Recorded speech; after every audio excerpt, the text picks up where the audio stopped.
बोलो ना। हम दोनों को एक टैटू बनाना है। पर क्या टैटू बनाना है? मुझे BOD लिखना है। और मुझे HSK लिखना है। ये BOD और HSK क्या है? मतलब कोई कोडवर्ड है क्या? अरे आप नहीं समझोगे, आप बस टैटू बनाओ। आ जाओ।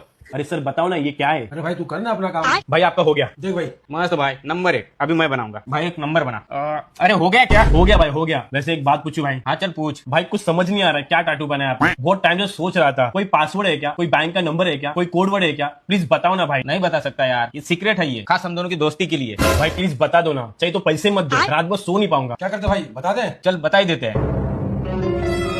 बेटा मुझे इग्नोर मत करना, तेरे घर आज खुशखबरी आएगी। मेरी इस वीडियो को लाइक और चैनल को सब्सक्राइब करके कमेंट में हर हर महादेव लिख। भोसड़ी के कैसे कैसे लोग रहते हैं यार।